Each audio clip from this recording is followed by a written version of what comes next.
rechazó desde el cielo. Y esta vez ahí en el versículo 22,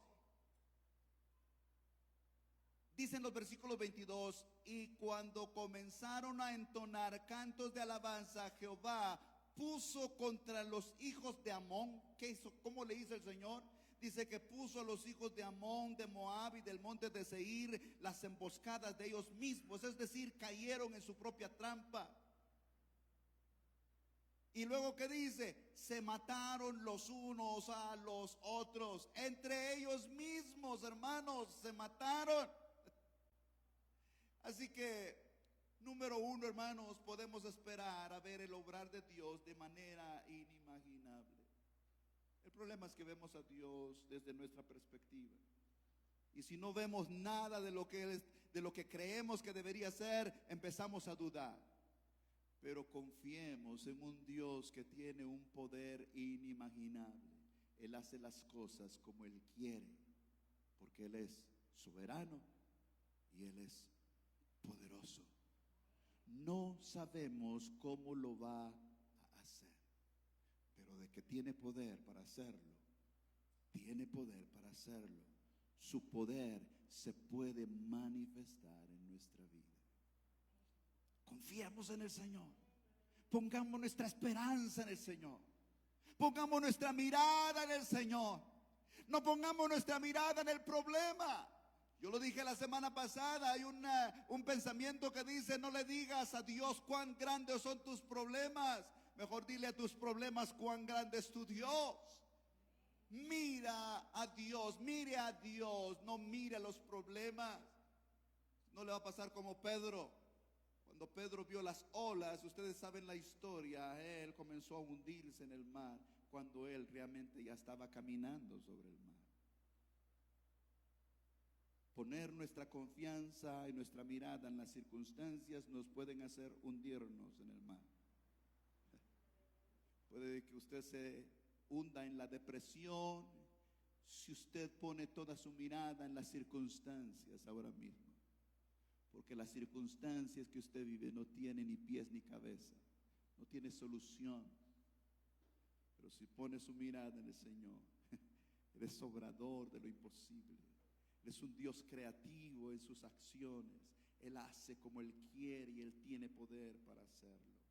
Así que la primera cosa en este versículo es el obrar del poder inimaginable de Dios. Pero la segunda cosa es la fidelidad de Dios en el cumplimiento de sus promesas. Escuche, la fidelidad de Dios en el cumplimiento de sus promesas. ¿Cuál fue la promesa que Dios les había dado a su pueblo en este pasaje? Si usted regresa al versículo 16, están las promesas de Dios, de lo que Dios iba a hacer con ellos. Escuche, mañana descenderéis contra ellos, dice al final del versículo 16, y los hallaréis junto al arroyo. Versículo 17, no habrá para que peleéis vosotros. Paraos, estad quietos y ved la salvación de Jehová. Al final del versículo, no temáis ni desmayéis, salid mañana contra ellos, porque Jehová estará con vosotros. Oiga, la promesa de Dios era que, o más bien el llamado de Dios a su pueblo es que debían salir y enfrentar a sus enemigos. Incluso aquí en este pasaje les dijo dónde los hallarían, pero lo curioso es que no les dijo cómo los hallarían. Les dijo dónde los iban a hallar, dónde iban a hallar a su enemigo, pero no les dijo cómo los iban a hallar. Y yo dije la semana pasada, cuando enfocamos este pasaje, este versículo, digo, ¿por qué el Señor los tuvo que mandar ahí a sus enemigos? ¿Por qué no simplemente les dijo, miren, quédense dormidos ahí, yo lo voy a ir a matar a sus enemigos? No, les dijo, vayan y enfréntense. Y es que el Señor no nos quita a nosotros nuestra responsabilidad. ¿Qué sería? Debo 50,000. El Señor, ay, que Dios se los pague. A quien le debemos le diría, no, páguemelo usted, porque el Señor saber si me lo va a pagar. No.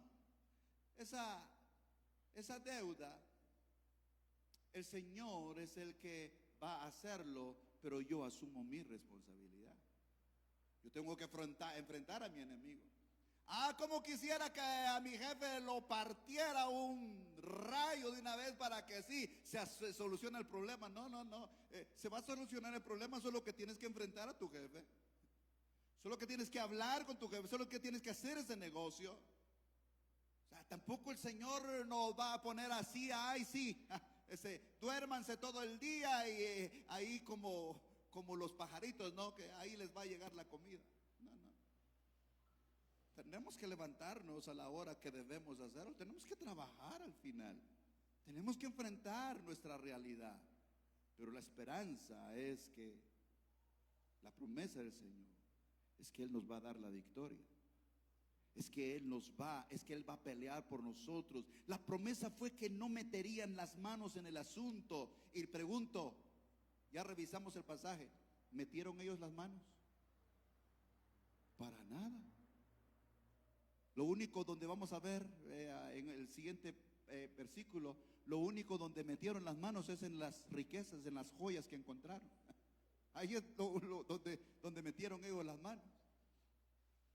Pero en realidad, la fidelidad de Dios en sus promesas, no metieron la mano. Jehová iba a pelear por ellos y que ellos verían la salvación que Dios les daría. Y pregunto, en el pasaje que ya vimos, ¿vieron la salvación de Jehová? Quédense quietos y ustedes van a ver la salvación de Jehová. Dios les dio la salvación.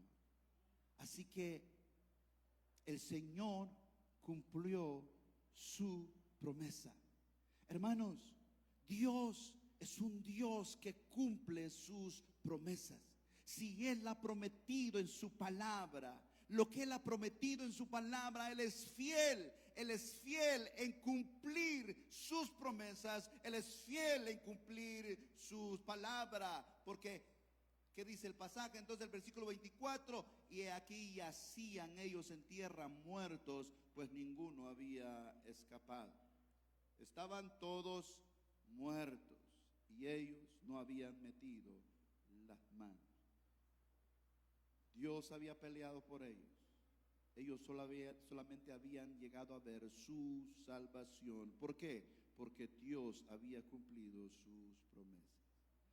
Hermano, yo no sé cuál es tu necesidad. Yo no sé cuál es tu crisis, cuál es tu problema, cuál es tu situación difícil. Pero Dios sí lo sabe. Dios conoce tu corazón, Dios conoce tu familia, Dios conoce tu casa, Dios conoce tu trabajo, Dios conoce tu negocio, Dios sabe lo que estás pasando. Pero su promesa nunca, escúcheme esto, debemos ser responsables con la exposición de la palabra, porque la promesa de Dios nunca ha sido que no te pasaría nada. Nunca ha sido que no pasarías por situaciones difíciles. De hecho, uno de los profetas dice, cuando pases por las aguas no te van a ahogar.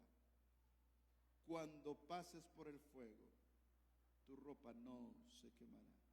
No está diciendo no vas a pasar por las aguas, no vas a pasar por el fuego, sino dice cuando pases. La esperanza de Sadrach, Mesach y Abednego era no pasar por el horno de fuego. Pero ellos dijeron, ¿y si nos dejara pasar? De todas maneras seguiremos confiando en Él. Y ¿saben una cosa? Ellos pasaron por el horno de fuego, pero Dios estaba ahí con ellos en el horno de fuego. La promesa de Dios es que estará contigo, es que estará con nosotros. Él no nos deja, Él es fiel a su palabra, Él es fiel a su promesa. Así que Él te ayudará. Él peleará por ti. Si confías en Él, si esperas en Él, Él hará las cosas como Él sabe hacerlas. No es en tu manera, no es a tu manera, no es en tu tiempo, es al tiempo de Él, es a la manera de Él, porque Él es soberano. El poder de Él es un poder inimaginable. No sabemos cómo va a actuar, pero de que tiene poder para resolverlo, claro que sí. Él podrá resolver esta situación que para mí no tiene ni pies ni cabeza. No sabemos cómo lo va a hacer ni cuándo, pero Él es fiel a su palabra y a sus promesas. Si Él lo dijo, Él lo hará. Pongamos nuestra confianza en Él y esperemos a ver su poder obrar. En noveno y penúltimo lugar, hermanos, vemos en el versículo 25 que en medio de la crisis debemos esperar un cambio de condición o esperar la bendición de Dios. En medio de la crisis debemos estar esperanzados que Dios va a cambiar nuestra condición. En medio de la crisis incluso podemos esperar la bendición de Dios. Ahí dice el versículo 25. Viniendo entonces Josafat y su pueblo a despojarlos, hallaron entre los cadáveres muchas riquezas, así vestidos como alhajas preciosas que tomaron para sí, tantos que no los podían llevar. 3 días estuvieron recogiendo el botín. ¿Por qué, hermanos? Porque era... Yo no lo veo a usted emocionado. Yo pensé que se iba a emocionar con este pasaje. Mire, los soldados estaban muertos. Su amenaza había pasado. Sus enemigos habían sido derrotados. Todos estaban muertos. Vea, la condición de ellos pasó del temor a la libertad. Su condición había pasado. Pasaron de la amenaza a la victoria. Su semblante sin duda había cambiado. Su ánimo había cambiado. Su situación había cambiado. Y no bastando esto, el Señor les añade, escuche esta palabra y señalo, añade, porque te son añadiduras. Te son añadiduras. Les añade una enorme bendición que sin duda también cambiaba su condición económica. Pero oiga, se lo voy a decir de nuevo, esto es añadidura. Lo más importante es lo que ellos habían visto de Dios. Habían visto su gloria, habían visto su poder, habían experimentado una alabanza antes de la victoria, habían cambiado de actitud, habían cambiado su interior. Ellos no eran más los mismos, no tenían un conocimiento igual de Dios. Ahora conocían a un Dios todopoderoso que en medio de una situación como la que vivieron, Él se manifestó y encontraron que tienen a un Dios en quien pueden confiar, en quien pueden esperar, un Dios fiel a su promesa y a su palabra. Conocieron a Dios mucho más. Pero añadido a esto, Dios les da estas riquezas. Muchas riquezas, dice ahí, está conmigo el versículo 25. Hallaron entre los cadáveres, ¿cuánto, hermanos? Muchas riquezas. Dice que 3 días estuvieron recogiendo el botín porque era mucho. Bueno, tengo que mencionar o recordarle de repente a usted que en la antigüedad el premio que se llevaba a un ejército ganador en una guerra o en un combate era el botín, es decir, todas las pertenencias del ejército enemigo. Pero ese botín dependía de la clase de enemigo, que se conquistaría. Esa clase de botín que se llevaba dependía de la clase de enemigos que ellos iban a vencer. Estos se habían sacado el gordo, la lotería. Este era un enemigo de esos buenos. Ahora, puede ver la enorme riqueza que Dios le da a su pueblo a través de esta derrota, hermanos, de la derrota de este ejército. Y voy a hacer otra pregunta porque voy a cambiar el término de riqueza y voy a hablar acerca de la bendición. Ve la enorme bendición que vino, escuche esto, a raíz de la situación difícil que el pueblo había pasado para enfrentarse a este ejército. Yo digo que cuando recibió la noticia, Josafat quería que la tierra se lo tragara.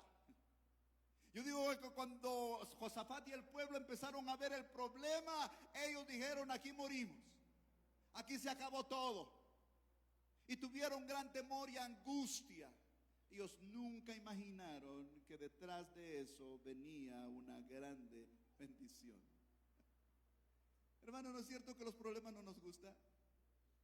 Es cierto que las situaciones difíciles no nos gusta atravesar. Quisiéramos que toda la vida fuera gozo y gozo y gozo y gozo y gozo, pero si solamente fuera gozo y gozo, qué aburrida sería la vida. Imagínese usted que nunca pudiera usted experimentar hambre. Si usted no experimenta hambre, no disfruta de la comida. No sé si usted ha escuchado hablar, ay, tan rica la comida, no sé si tu comida era la rica o era el hambre mía que tenía, que era muy grande. Y es que cuando tenemos hambre, la comida nos sabe más rica cualquiera que sea. Así que, hermanitas, no le dé de comer a su esposo cuando no tenga hambre, porque para que le diga que su comida está rica, tiene que estar muy hambriento. Bueno, yo sé que ustedes cocinan muy rico. Ahora, hagámonos otra pregunta. Una pregunta muy atrevida. ¿Habría tenido el pueblo, escuche esto, habría tenido el pueblo esta bendición si no se hubiera tenido que enfrentar a este enemigo? ¿Habría tenido esta bendición? No la habría tenido. ¿Sabe que en el pensamiento natural del hombre hay un adagio que reza, no hay mal que por bien no venga? ¿Ha escuchado usted ese adagio? No hay mal que por bien no venga. Y esto es un consuelo de la gente natural que no conoce de Dios. Es un consuelo que la gente piensa que detrás de una situación difícil algo bueno va a pasar, algo bueno va a venir. ¿Cuánto más nosotros, hermanos, en medio de la crisis podemos esperar una bendición que venga de Dios, un cambio de condición que Dios realice en nosotros? Que lo que está pasando, Dios está cocinando algo está buscando Dios, como Job, cuando le vino todo lo que usted ya sabe que le vino a su vida, él dijo que no encontró despropósito alguno de Dios. Es decir, Job logró entender que había un propósito por lo cual venía esta situación. Esa enfermedad tiene un propósito. Ese negocio que se vino a la quiebra tiene un propósito. Ese negocio que no logra crecer tiene un propósito. Ese choque que tuviste tiene un propósito. Esa situación que te está pasando tiene un propósito. Eso que está sucediendo tiene un propósito. Hay un resultado, hay una bendición, hay un cambio de condición detrás de esto. Romanos 8:28 dice, y sabemos que a los que aman a Dios, todas las cosas les ayudan a bien. Esto es, a los que conforme a su propósito son llamados. No sé si me pueden traer agüita, por favor, disculpen. A los que aman a Dios, todas las cosas les ayudan a bien. Todas las cosas. Si hacemos una aplicación a nuestra vida de estos pasajes, hermanos, yo diría que esperemos una bendición de Dios. Detrás de todo esto hay un cambio de condición que Dios está maquinando, que Dios está preparando, que Dios está entretejiendo. Él está haciendo algo que nos va a traer una condición diferente, una bendición que viene detrás de todo esto.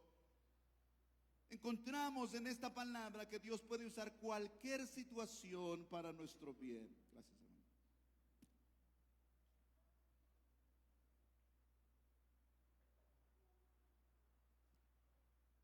Dios puede traer a nuestra vida, aún en situaciones difíciles, algo bueno para nuestro bien, una bendición, un cambio de condición. Pero de repente usted pueda tal vez cuestionarme y decir, hermano, ¿y qué pasa si en lugar de recibir cosas materiales más bien las pierdo? Que detrás de esto yo esperaría que si me chocaron el carro me den un carro último modelo. No, y en lugar de que me den un carro último modelo, más bien no tengo ya ni carro, tengo que andar en camioneta. ¿Qué tal si me quitaron el trabajo? Yo esperaría que según esta promesa Dios me dé 2 trabajos. O Dios me dé un trabajo donde yo gane el doble de lo que antes ganaba. ¿Y qué tal si ni siquiera trabajo encuentro? ¿Y qué tal si en lugar de ganar el doble, más bien me caía a ganar el sueldo mínimo? ¿Qué pasaría? ¿Qué pasa si en lugar de sanar, más bien me empeoro? O por lo menos mi enfermedad no desaparece. Estas podrían ser algunas preguntas que ustedes se pueden hacer o podríamos hacernos. Pero lo que veo en medio de estas preguntas, si es que no las hacemos, que es que el problema es cuando nuestra perspectiva de la bendición es solamente sobre cosas materiales. Cuando hacemos estas preguntas es porque nuestra mirada está más bien en que prospere en mi trabajo, prospere en mi negocio, prospere en mi economía y que mi salud desaparezca. Para mí la bendición es que esté sano, pero el estar enfermo es realmente una maldición. Es porque nuestra mirada está puesta en las cosas, más bien cuando creemos que la bendición de Dios realmente solo consiste en cuestiones materiales. Pero ¿qué dice Mateo 6:33? Mas buscad primeramente el reino de Dios y su justicia, y todas las demás cosas. ¿Cuáles son las demás cosas, hermanos? ¿Cuáles son las demás cosas?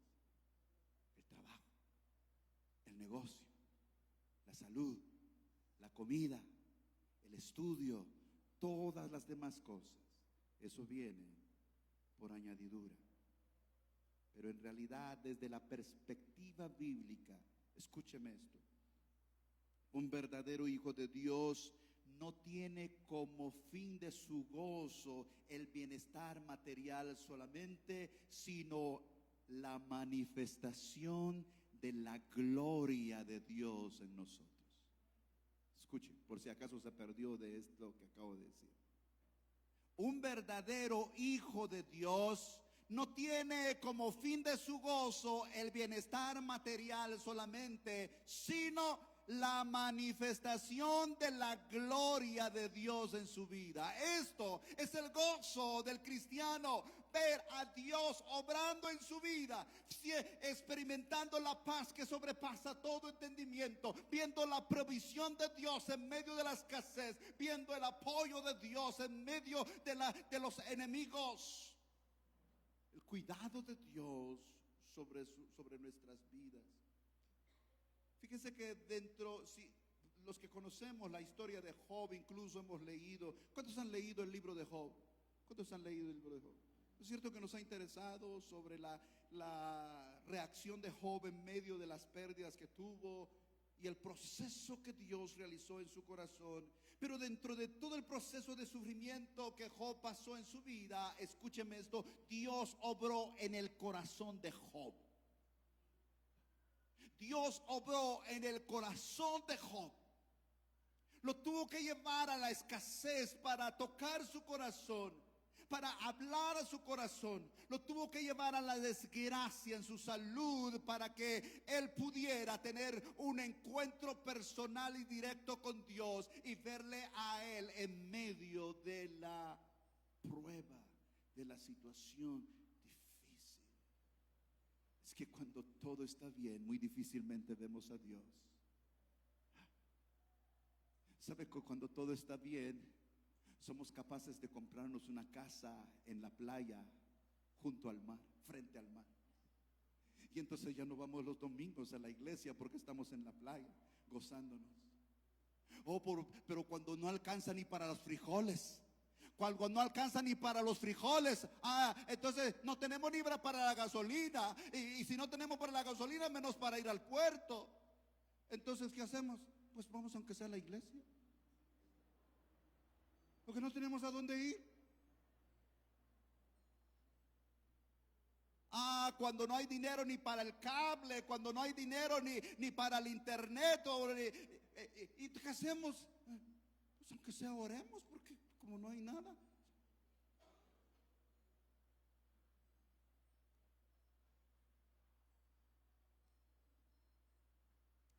¿Sabe que en la abundancia es muy difícil ver a Dios?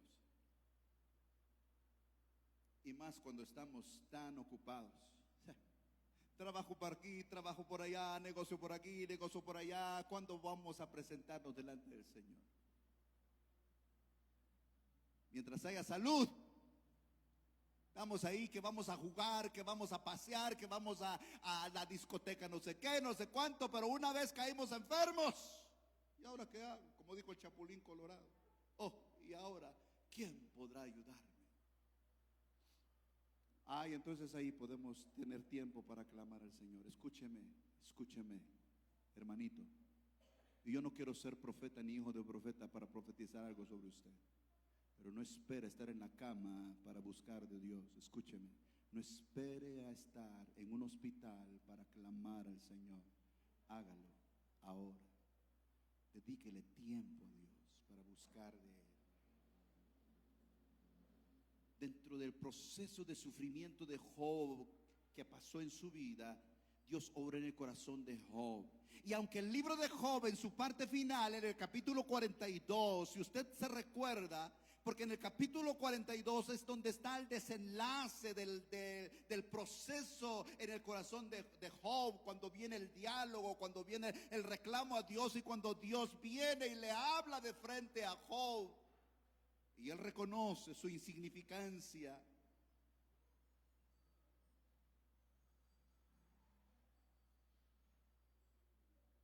¿Qué es lo que más recordamos de Job al final de su vida o de su proceso de sufrimiento? ¿Puede usted decirme qué es lo que más recordamos de Job?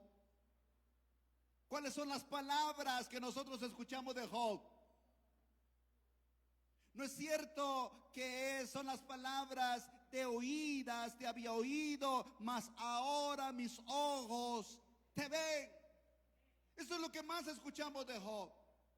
Pero si usted va al capítulo 42 y ve el versículo 10, porque esta expresión está en el versículo 5. Pero si usted va al versículo 10 y dice, y quitó Jehová la aflicción de Job cuando él hubo orado por sus amigos, y escuche, y aumentó el doble todas las cosas que habían sido de Job. Versículo 12, y bendijo Job el postrer estado de él más que el primero. ¿Se da cuenta que hay una añadidura? Hay una añadidura de lo que Dios hace en la vida de sus hijos. Pero ¿cuál es lo más relevante, hermanos? ¿Cuál es lo más relevante? ¿Es el doble de cosas materiales que recibió Job después? ¿O es el que se haya encontrado con Dios cara a cara y frente a frente? Estoy seguro que Job no valoraba el doble de cosas que Dios le retribuyó, sino valoraba su conocimiento de Él. Porque yo de oídas te había oído, mas ahora mis ojos te ven. Estoy seguro que el gozo de Job era más haber visto la gloria de Dios en su vida que los bienes materiales. Hermanos amados, para el cristiano la bendición no necesariamente tiene que ser una situación familiar, de material, sino más bien ver la gloria de Dios en su vida. Mi querido hermano, en medio de esa enfermedad, lo que debemos de buscar, en medio de esa situación difícil que estamos teniendo, lo que debemos buscar es la gloria de Dios, que veamos el obrar de Dios. Dios, te quiero ver en medio de esta situación, quiero experimentar tu paz, quiero tener tu guía, quiero tener la seguridad que tú estás conmigo en medio de esto. Porque la pregunta es no tanto si salimos de la crisis, sino cómo salimos de la crisis. Con razón, Santiago, versículo 3 del capítulo 1 dice: hermanos míos, tened por sumo gozo cuando os halléis en diversas pruebas. ¿Quién se va a gozar en la prueba? A ver, hermano, ¿se goza usted en la prueba? Hermano, para mí es difícil gozarme en la prueba. ¿Cómo me voy a gozar yo cuando estoy en situaciones difíciles? Pero lo que Santiago dice acá es que el cristiano se goza en las pruebas. ¿Sabe por qué? ¿Sabe por qué? Porque es a través de las pruebas que el cristiano crece en su conocimiento de Dios. Es a través de las pruebas que el cristiano madura. Es a través del cristiano que a través de las pruebas que el cristiano se fortalece. Es que le encuentra sentido a la vida cristiana a través de las pruebas. Hermanos amados, yo creo que hay dos maneras de buscar de Dios. Una es porque yo recibo las bendiciones de Dios. Yo busco la paz de Dios. Yo busco la prosperidad de Dios. Yo busco el cuidado de Dios. Pero hay otra manera de buscar de Dios, y es quererle a Él por sobre todas las cosas. El salmista dijo: ¿a quién tengo yo en los cielos sino solo a ti? Y fuera de ti nada deseo en este mundo. Dios por sí mismo no me está interesando tanto en lo que Dios pueda darme. Me interesa a Él. Quiero conocerle a Él. Quiero amarle a Él. Quiero que en mi vida Él sea el centro, y entonces implica todo lo que pueda venir. Porque si es a través de la prueba que voy a conocerle, gloria a Dios en medio de la prueba. Si es en medio de las dificultades que se va a manifestar con su gloria, gloria a Dios por esas dificultades. No sé si usted ha escuchado hablar de una mujer que se llama Joni Eareckson Tada. Esta mujer escribió un libro de su biografía, en el que escribe que por un clavado a la piscina se le fractura la columna y queda cuadripléjica, y empieza a viajar por todo el mundo para dar su testimonio. ¿Y sabe qué dice Joni Eareckson? Ella dice: gracias a Dios que me pasó esto, porque es en esta situación donde Dios me alcanzó. Es en esta situación donde yo pude conocer a Dios, y no cambiaría este conocimiento por nada. Por eso doy gloria a Dios por la situación en la que estoy. Una mujer cuadripléjica. Cuando nuestro objetivo es conocer a Dios, daremos gloria si estamos pasando por una situación en la que Él se manifiesta, en la que Él se revela a mí y puedo verle, y podamos decir: de oídas te había oído, mas ahora mis ojos te ven. Quizá el Señor no te dé un trabajo mejor que aquel que te haya quitado, pero quizá en las limitaciones tú puedas ver la provisión de Dios, que al final no es cuánto dinero tienes, sino a quién Dios tú acudes y la clase de Dios que tú tienes. Quizá no tengas trabajo, pero ahora tienes más tiempo de buscar a Dios y poder servirle y tener un gozo más que tal vez no podías experimentarlo.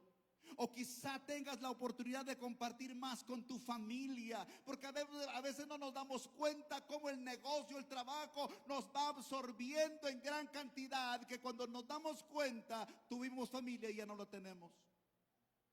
¿No se imagina qué tan rápido crecen los niños?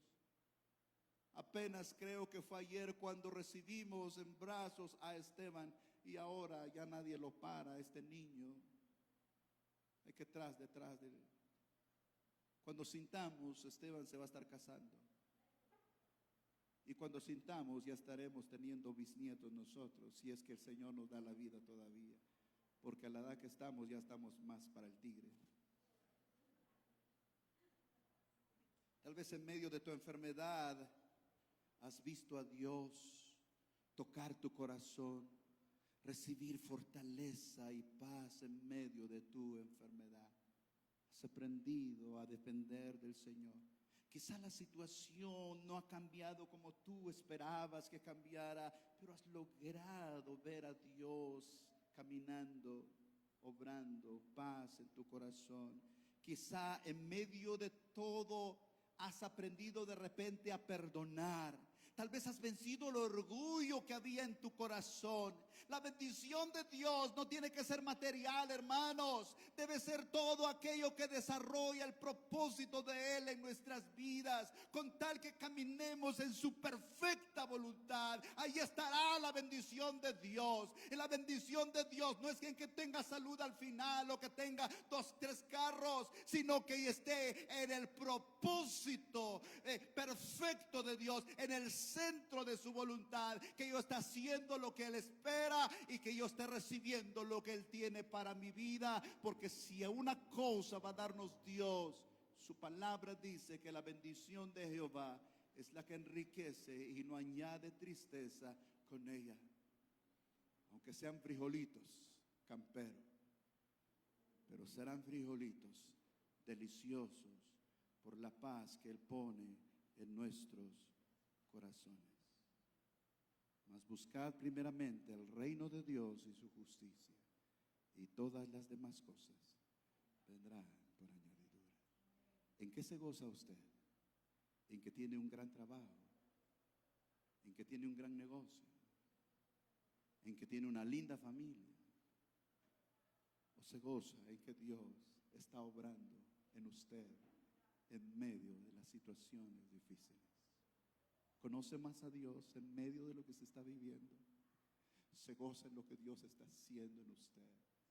Porque tal vez si la bendición no es una cuestión material que viene de afuera, tal vez la bendición es que usted tenga un ánimo diferente, tenga una perspectiva diferente y pueda gozar de la vida que Dios le da. Pongámonos de pie.